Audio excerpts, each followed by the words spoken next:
दोस्तों, हम हाउसवाइफ का सारा समय जो किचन के और घर के कामों में ही निकल जाता है। हम अपने लिए बिल्कुल भी समय नहीं निकाल पाते हैं। लेकिन मैं आप लोगों के साथ में ऐसी यूज़फुल सी टिप्स एंड ट्रिक्स शेयर करती हूँ, जिसकी हेल्प से आपका जो बहुत सारा समय है वो बच भी जाएगा और जो घंटों के काम है वो मिनटों में आसान हो जाएंगे। इसकी वजह से आप अपने लिए बहुत सारा समय भी बचा पाओगे। तो इसके लिए वीडियो लास्ट तक ज़रूर देखिए। पसंद आती है तो लाइक शेयर ज़रूर कीजिए और न्यू है तो चैनल को सब्सक्राइब कर लीजिए। तो चलिए दोस्तों, सबसे पहली टिप देख लेते हैं। सबसे पहली टिप है सब्जियों को लेकर। देखिए दोस्तों, सर्दियों में है ना, जो ग्रीन ग्रीन सब्जियां हमारे घर में रोज ही आ जाती है, जिनको साफ करना एक बहुत ही बड़ा टास्क होता है, क्योंकि समय बहुत ज़्यादा लगता है और इस तरीके से पॉलीथीन में पैक होकर आती है। अब ये देखिए, मेरे पास आ गई है मेथी, जिसको साफ करने का मुझे समय मिलेगा तब मैं इसको फटाफट से साफ कर लूंगी। लेकिन सबसे बड़ी मुश्किल होती है इस पॉलीथीन को ओपन करने की। जब भी हम सब्जी लेकर आते हैं तो सब्जी वाले भैया इस तरीके से इसमें नॉट लगा देते हैं कि इसको खोल पाना बहुत ज़्यादा मुश्किल होता है। यहाँ तक कि हमें पॉलीथीन को बिल्कुल कैंची से फाड़ना पड़ता है, तब जाकर हमें सब्जी निकालनी होती है। तो आज मैं आप लोगों के साथ में बहुत ही सिंपल सी टिप शेयर कर रही हूँ।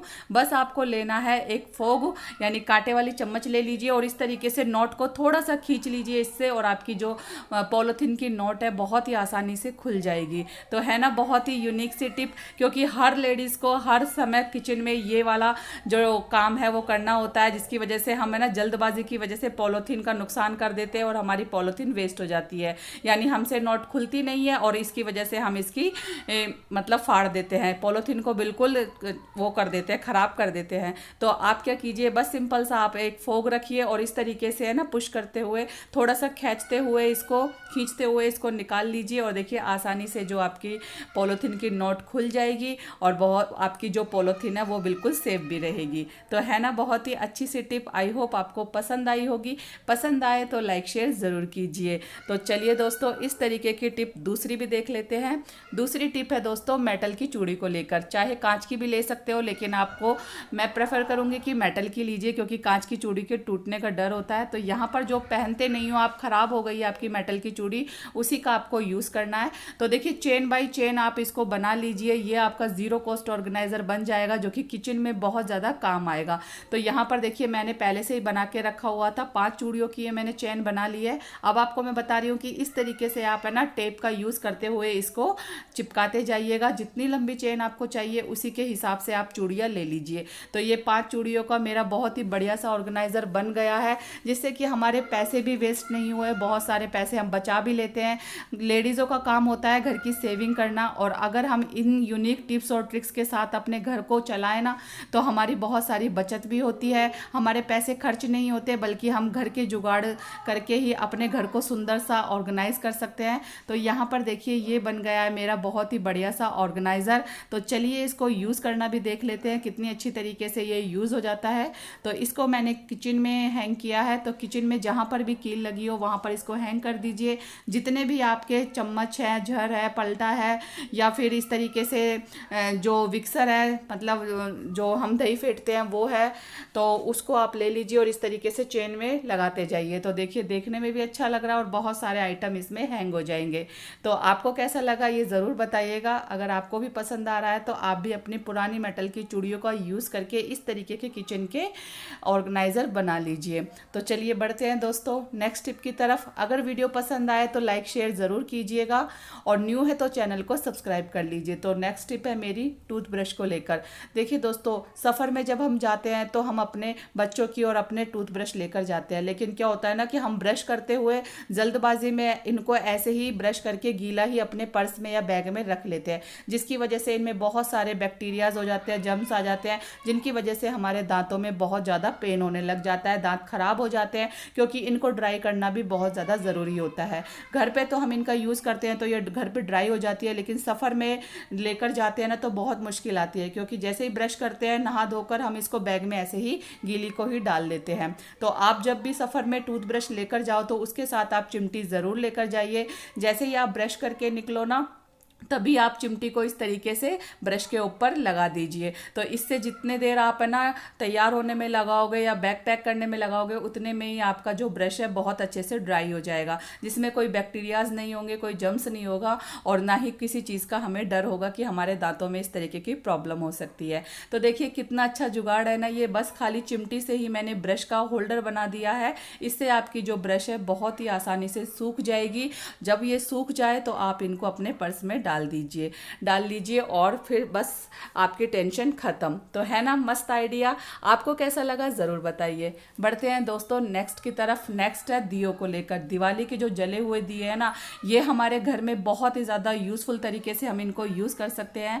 तो यहाँ पर देखिए ये मेरे पास मिट्टी के दिए थे जो कि मैंने जलाए हुए रखे हुए थे, और इनकी बातियों को मैं एक जगह इकट्ठा कर लूँगी। पुराने दियों का ऐसा यूज़ बताऊँगी आपको दो तरीके से कि आपको भी देखकर बहुत ही अच्छा लगेगा और आप लोग भी ज़रूर ट्राई करोगे। तो जितनी भी जली हुई बाती है ना, इनको इकट्ठा कर लीजिए, क्योंकि धूप बत्ती बाती वगैरह को नहीं फेंकना चाहिए, पूजा की चीज़ों को इनको हमें या तो जला देना चाहिए या फिर किसी भी चलते हुए पानी में बहा देना चाहिए। तो इस तरीके से यहाँ पर सारी बातियों को मैं इकट्ठा कर लूँगी और इस पर घी वगैरह या कपूर डालकर इनको अच्छी तरीके से जला दूँगी। तो बातियों को बिल्कुल मत फेंकिएगा, इस तरीके से बाती का यूज़ कीजिए। आपके घर की जितनी भी नेगेटिविटी है वो सारी कपूर डालने की वजह से पूरे घर में इस तरीके से फैला दीजिए। तो इसका धुआं होगा तो उससे आपके घर में बहुत ज़्यादा पॉजिटिविटी आ जाएगी।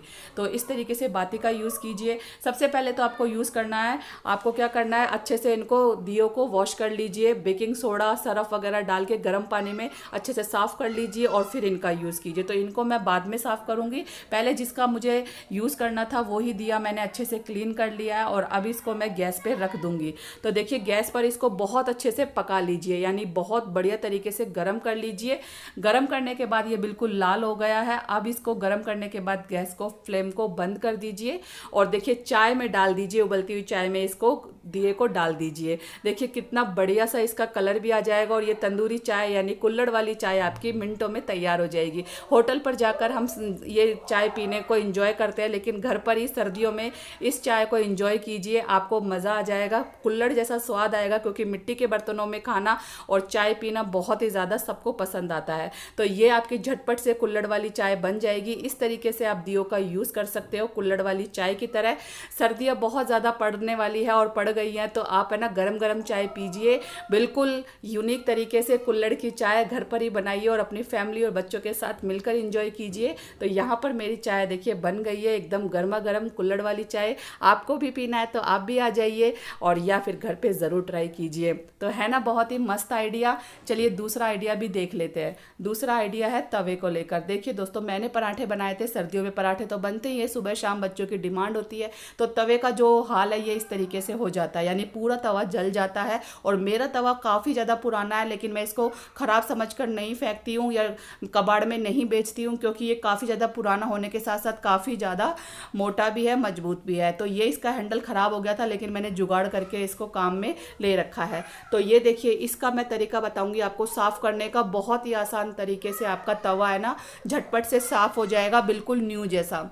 तो बस आपको क्या करना है, जैसे ही आप पराठे बना के हटो ना, तब गरम तवा रहता है, उसी के ऊपर आपको क्या करना है, थोड़ा सा पानी डालकर और इस पर लगा देना है थोड़ा सा सरफ साबुन, या फिर आप कोई भी लिक्विड यूज़ करते हो, विम जेल वगैरह यूज़ करते हो तो वो ले लीजिए और इसको अच्छी तरीके से इस दिए से रगड़ दीजिए। तो यहाँ पर देखिए गरम तवा है ना, तो ज़्यादा अच्छे से साफ़ हो जाएगा। जितनी भी चिकनाहट है, जितना भी जलापन है तवा का, वो बिल्कुल साफ़ हो जाएगा एक दिए की हेल्प से। ना हमें कोई मेहनत करनी है, ना मशक्क़त करनी है, और बहुत ही आसान तरीके से हमारा जो तवा है बिल्कुल चमक जाएगा। तो सर्दियों में आप इस तरीके का ज़रूर यूज़ कीजिए, दिए का यूज़ तवों को साफ़ करने के लिए। तो तवा जब भी आपका गंदा हो जाए तो थोड़ा सा इसमें साबुन बर्तन धोने का या लिक्विड डाल दीजिए और गर्म तवे पर इस तरीके से रब कर दीजिए, अच्छी तरीके से रगड़ दीजिए। ये नहीं है कि बहुत ज़्यादा मेहनत करनी है, थोड़ा बहुत मेहनत में ही ये आपका तवा चमक जाएगा। अच्छे से रगड़ने के बाद मैं इसको वॉश करके अभी आपको दिखाती हूँ इसका फाइनल रिजल्ट कैसा आया है। तो देखिए दोस्तों मैंने इसको रगड़ के इसको साफ़ कर लिया है, साथ में जो स्क्रबर है उससे भी इसको क्लीन कर लिया है। आप देख सकते हो कितना बढ़िया सा मेरा तवा चमक गया है, सारी चिकनाहट, सारा जलापन इसका ख़त्म हो गया है, बिल्कुल साफ़ हो गया है। अब आप इसका यूज़ करो तो इसमें थोड़ा सा घी वगैरह या ऑयल से ग्रीस कर लीजिए ताकि रोटी आपकी चिपकेगी नहीं, ना ही जलेगी। तो है ना बहुत ही बढ़िया दिए के यूज़। चाय भी मैंने आपको पिला दी है कुल्हड़ वाली, मिट्टी के बर्तन वाली, और साथ में दिए से मैंने तवे को भी साफ़ कर दिया है, कितने अच्छे से साफ़ हो गया है। तो इस तरीके से आप दिवाली के पुराने दियों का यूज़ कीजिए और अपने घर की सारी प्रॉब्लम्स ख़त्म कर लीजिए, साथ में सर्दियों का भी इंजॉय लीजिए। गरम गरम कुल्हड़ वाली चाय यानी मिट्टी के बर्तन की चाय पीजिए, बच्चों को पिलाइए और बहुत ज़्यादा इंजॉय कीजिए। आई होप आपको आज का वीडियो भी बहुत ज़्यादा पसंद आया होगा। पसंद आए तो लाइक शेयर ज़रूर कीजिए, न्यू है तो चैनल को सब्सक्राइब कर लीजिए। मिलती हूँ नेक्स्ट वीडियो में।